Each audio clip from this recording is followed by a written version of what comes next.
Baiklah, di sini saya akan menjelaskan tentang proses kehamilan.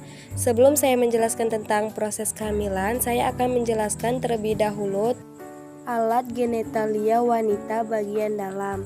Yang pertama ada vagina, di mana vagina berfungsi sebagai saluran yang menghubungkan antara organ reproduksi bagian luar ke organ reproduksi bagian dalam, dan saluran yang menjadi jalan ketika bayi lahir, darah nifas keluar dan tempat koagulasi. Selanjutnya yang kedua ada serviks, di mana serviks berfungsi sebagai mulut uterus atau rahim yang akan membuka jika terjadi kontraksi.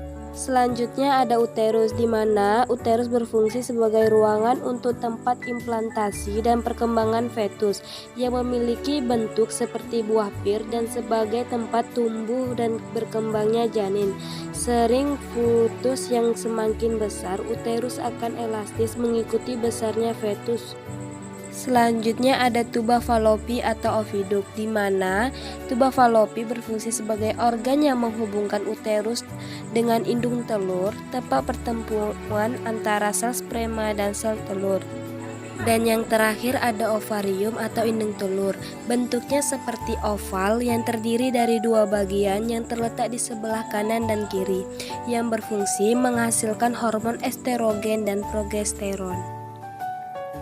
Saat melakukan hubungan seksual, sperma ditumpahkan dan masuk ke dalam vagina. Sperma yang ditumpahkan itu berjuta-juta ke fornik, namun hanya ratusan ribu yang sampai ke ovum uteri.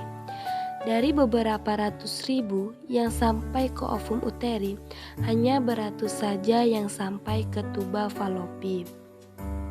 Biasanya, ovum menunggu di apula tuba, namun ovum bisa saja di tempat lain. Setelah sperma masuk ke tuba falopi ini, sperma akan masuk ke dalam ovum. Dan hanya satu sperma yang hanya bisa masuk ke dalamnya.